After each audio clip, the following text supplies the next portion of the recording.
नमस्कार, मेरा नाम आचार्य हरीश है। आप सबका स्वागत है योगा माई लाइफ पर।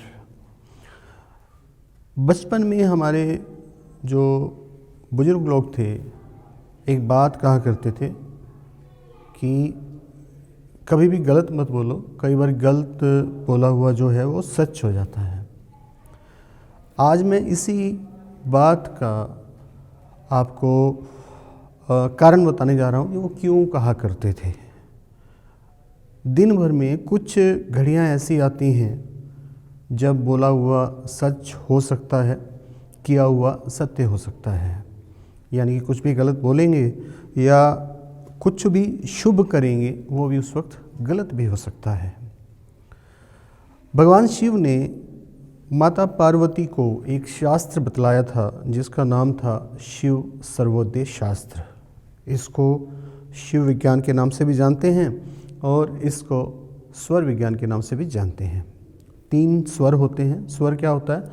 हमारी जो ये नोज़ है इसमें चलने वाली जो सांसें हैं, 2 जो ये नोस्ट्रिल्स हैं, नासिका छिद्र हैं, राइट नासिका छिद्र, लेफ्ट नासिका छिद्र।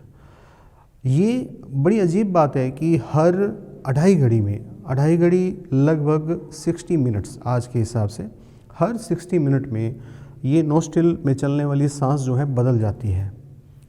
इन्हीं बदलने वाली सांसों के पीछे छिपा हुआ है एक खास विज्ञान जो भगवान शिव ने बताया था माता पार्वती को, स्वर विज्ञान। जब सांस इस नोस्ट्रिल में यानी कि राइट नोस्ट्रिल में चल रही होती है तो इसको बोलते हैं सूर्य नाड़ी यानी कि पिंगला नाड़ी, सूर्य स्वर। जब सांस लेफ्ट नोस्ट्रिल में चल रही होती है तो इसको बोलते हैं चंद्र नाड़ी या फिर ईड़ा नाड़ी।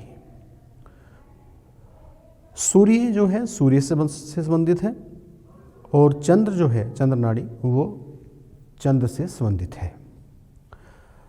बीच में एक संधि काल आता है जिसको बोलते हैं सुषुम्ना नाड़ी।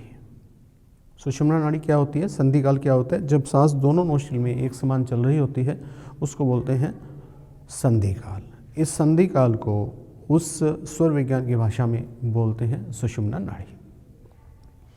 स्वर विज्ञान के हिसाब से सुषुम्ना नाड़ी में किया हुआ कोई भी भौतिक कार्य, आध्यात्मिक नहीं, भौतिक कार्य सफल नहीं होता। कोई भी भौतिक कार्य जो है वो सफल नहीं होगा।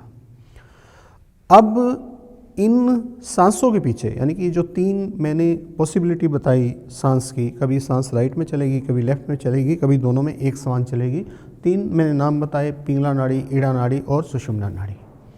इसके साथ 5 तत्व पृथ्वी, जल, अग्नि, वायु और आकाश भी फ्लो करते हैं। वो कैसे पता चलता है? सांस की लेंथ से। लेंथ कभी छोटी हो रही है यानी कि यहाँ तक हो रही है, कभी यहाँ तक हो रही है, कभी यहाँ तक हो रही है और कभी महसूस नहीं हो रही है। सुषुम्ना नाड़ी में जब आकाश तत्व बहता है ना, कुछ घड़ी के लिए होता है, बिल्कुल कुछ घड़ी के लिए, उस वक्त कुछ भी बोला हुआ सत्य हो जाता है। इसलिए बड़े बूढ़े कहते थे कि बुरा मत बोलो, कोई ऐसी बात मुँह से ना निकालो कि कहीं वो सत्य ना हो जाए। ये जो है भगवान शिव ने माता पार्वती को बताया था कि जब सुषुम्ना नाड़ी चल रही हो यानी कि सांस दोनों नोस्ट्रिल में एक समान बह रही हो और आकाश तत्व आ जाए, आकाश तत्व आता है ना, तब सांस महसूस ही नहीं होती और व्यक्ति ध्यानस्थ अवस्था में चला जाता है, ध्यानी हो जाता है। उस वक्त अगर वो कुछ भी बोलेगा, अच्छा या फिर बुरा, दोनों चीज़ें सत्य हो जाएंगी। बुरा भी सत्य हो जाएगा, वैसे ही अच्छा भी सत्य हो जाएगा। तो इसलिए कभी भी बुरा बोलना हो तो सोच समझ के बोलें। बुरा बोला हुआ कभी भी सत्य हो सकता है क्योंकि आकाश तत्व और सुषुम्ना नाड़ी कब आए आपको पता नहीं चलेगा।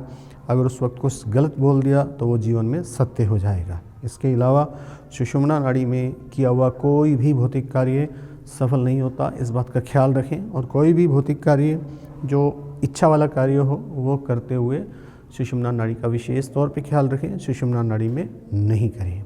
तो ये था आज का मेरा topic. Thank you very much. आप सबका दिन मंगलमय हो। हमारे चैनल से जुड़े रहिए और हमारे ऑनलाइन कोर्सेज हैं वो भी आप ज्वाइन कर सकते हैं स्वर विज्ञान पे। कमेंट बॉक्स में कमेंट कर सकते हैं या व्हाट्सएप नंबर जो हमारी स्क्रीन पे फ्लो कर रहा है वहाँ पे आप मैसेज कर सकते हैं। टेलीग्राम पे, व्हाट्सएप पे हमारे कोर्सेज आप ज्वाइन कर सकते हैं। Thank you very much. आप सबका दिन मंगलमय हो।